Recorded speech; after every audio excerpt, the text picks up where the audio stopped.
of songs that he's written that have been recorded by just about everybody from that era and way beyond. But he was up against John Lennon and Paul McCartney, so sadly Chuck Berry didn't move past the first round. Yeah, and I would have to say that Chuck Berry, of all these people, maybe add Elvis in with them, they're some of the original frontmen. Oh, very much so.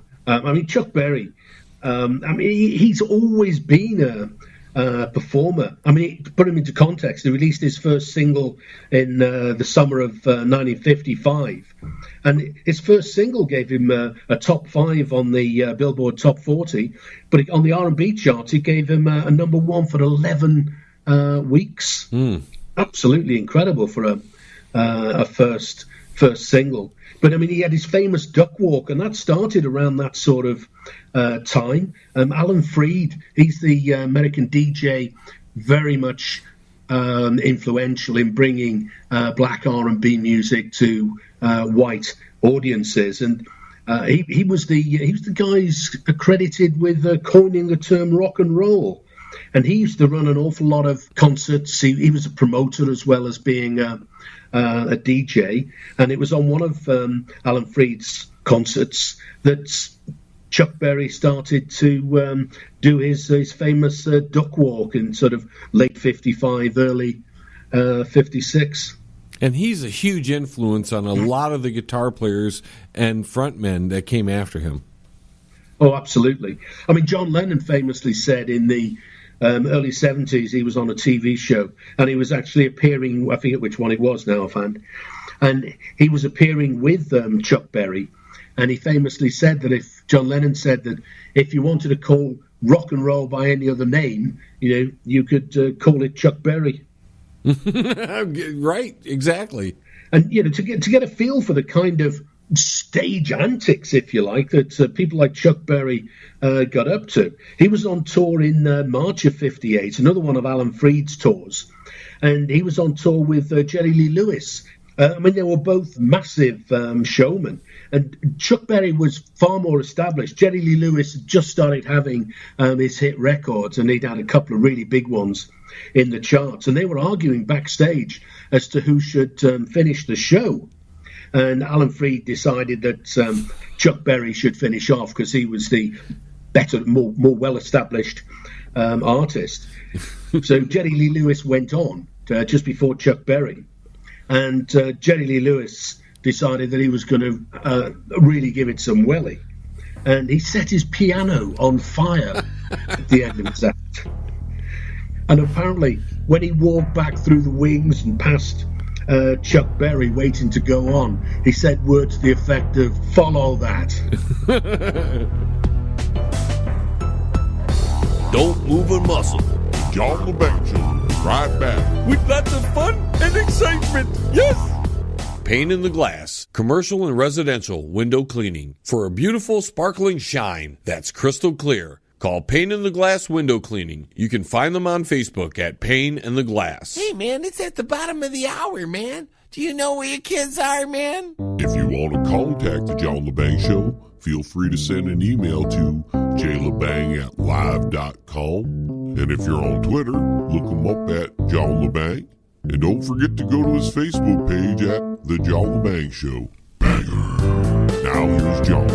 The only reason he doesn't go on is because he's facing the Beatle twins, basically, in Lennon and McCartney, which, they're so famous. There's no argument that the Beatles have had the biggest impact on the world of contemporary music. It's amazing that if you think that they had their first UK hit single in 1962. Love Me Do was their first in the UK, released in October 62, and by 1970. They all hated not necessarily all hate each other, but the band wasn't getting on. And in early 1970, they just split up. And here we are, a very long time later. They're just still to the fore in every poll that's conducted. Incredible. Mm-hmm. Next on the list was maybe the most one-sided matchup we've seen the entire bracket. Noddy Holder against Mr. Freddie Mercury. Yeah, again, Freddie Mercury is not the kind of guy you want to be trying to pitch against in this. But Noddy Holder's an interesting guy. I mean, he was a roadie for Band of Joy, which was one of the early bands that Robert Plant and John Bonham from later with Led Zeppelin in '66. And then he joined a band called the In-Betweens. And they were managed by Chas Chandler, which is the guy that managed Jimi Hendrix. So Chas Chandler managed Jimi Hendrix in the second half of the 1960s. They parted company around the Electric Ladyland era. And then he managed Slade. They were called Ambrose Slade. And then in '69, they released their first single. And he managed them throughout the 1970s up until the very early 1980s. But if you look at the difference, I mean, some of these people like Springsteen are equally well known, I think it's fair to say, on both sides of the pond. But if you look at Slade, and Noddy Holder was the lead singer, it probably won't be that familiar to a lot of American listeners, because in America they didn't have their first hit until 1984 with Run, Run Away. And they actually only had 2 American top 40 hits, both in 1984. But in the UK, it was a very different story. They had their first hit in 1971 with Get Down and Get With It, and they had 45 top 70 UK singles. Could they not get a deal in the US, or was it just that their music wasn't hitting?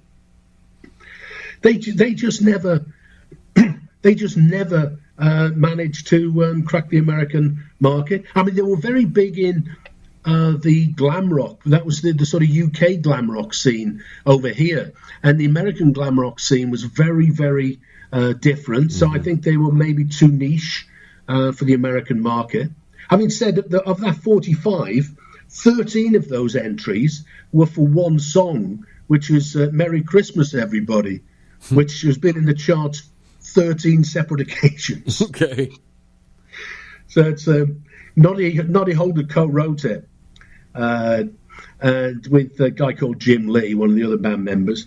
And I've seen several times Noddy Holder refer to it as his pension, because you can imagine the amount of times it gets played across the Christmas period is absolutely amazing. Noddy Holder's actually gone into acting. He's been on TV things a number of times. He's a DJ. But the other 2 guys, the drummer Don Powell and guitarist Dave Hill, they've continued as Slade.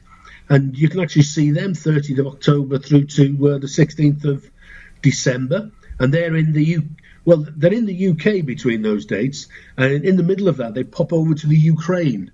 So our next matchup, which was probably one of the least voted upon matchups, was Lou Reed versus Steve Marriott. Yeah, I mean, that's a really interesting one. I mean, Steve Marriott from the Small Faces, and Lou Reed lost out to Steve Marriott. Barely. Yeah, absolutely. That was one of them that was, I mean, just teach. In fact, Steve Marriott came up from behind because Lou Reed was leading for most of that voting, and then some Small Faces fans must have found the poll, and Steve Marriott just managed to snatch victory. We had a lot of votes. A lot of people who weren't regular listeners of the show, weren't regular followers of Rock'n'Roll Unravelled. Hopefully they're tuned in right now to see these results. It continues to get curiouser and curiouser when you look at some of the outcomes. But I mean, Lou Reed, I mean, what a doyen of the rock and roll industry. I mean, inducted into the Rock and Roll Hall of Fame, both in the Velvet Underground in '96 and in his own right in 2015. But I mean, he'd been around quite a while. Started out with a band called The Primitives. This story pops up like Whiter Shade of Pale, exactly the same thing. Released a track called the Ostrich, and it was recorded with studio musicians.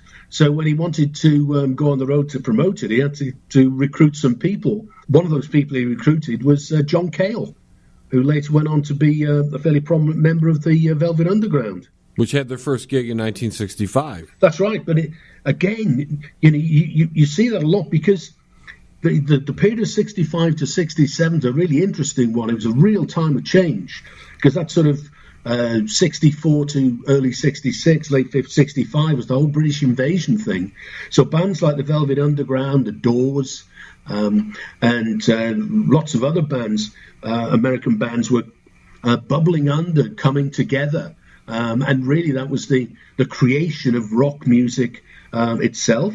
But if you look at that, their first gig was on the 11th of November 65, but their first album wasn't released until the March of 67. So that whole 1966 was a major transition period. Well, you don't tend to think about it now. You think rock's always been here, but it was sort of rock and roll developed into beat music. And it wasn't until sort of 65, 66 that it gave birth to the much harder-edged rock music with people like Cream, Doors. Yeah, you're talking like the concert rock bands and stuff like that. That's right.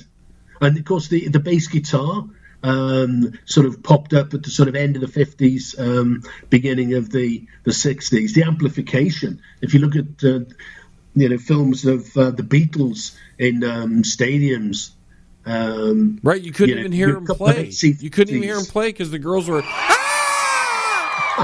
That's right. I mean, it's not surprising. Look at the back line of a couple of Vox AC 30s, but then you motor on 10 years and look at people like Grateful Dead. Mm-hmm. And I saw this fabulous photograph of a Grateful Dead stack, and it was about 15 amps on top of each other. Absolutely unbelievable. Yeah, that's where the wall of amps came from. I mean, another interesting guy. I mean, some of the stuff he's done, I think, is in a class of its own. Really interesting guy. This is maybe the first show we've really had where there's not as many guys touring as they've been passed away. That's right. That was what surprised me when I was looking into the sort of detail of it. That's what made me go through and just count how many people had moved on to the great gig in the sky. Which segues us right into the next matchup, which is Lemmy versus Kurt Cobain. That's right. I mean, that was really close, but Lemmy just missed out in the end. And he started out as a roadie as well. He was a roadie with the Jimi Hendrix Experience. What happened was he moved to London, and he shared a flat with a guy who was a roadie for the Animals and the Experience. And he got a job briefly, I think it was about 67, as a roadie with Jimi Hendrix. So that's a good start to anybody's career. If you're going to be a roadie for somebody, you want to be for Jimmy or for Eric Clapton or somebody really cool. You definitely don't want to be John Lebang's roadie. No, I can't imagine anything more cool, John. So now we move to August 71, where he joined Hawkwind. That's right. You don't tend to think of Lemmy as a part of Hawkwind, but he wrote songs with him and all kinds of stuff.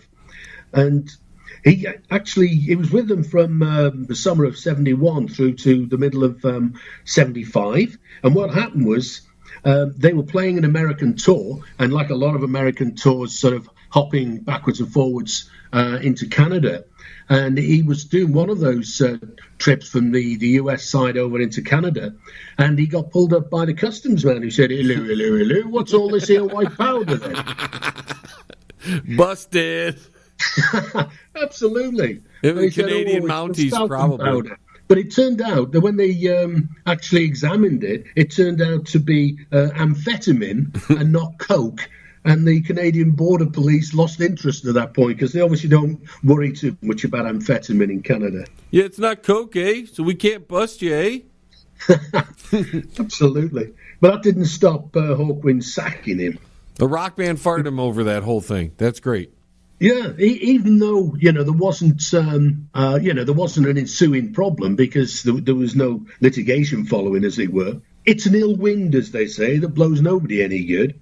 And in the middle of 75, a couple of months later, really, he formed Motorhead. So I think that was a step in the right direction. I was just going to say, what a great career move. I've always been quite a Motorhead fan. I think Ace of Spades is still going to be one of my favourites. And on the same album, they got one called We Are the Road Crew.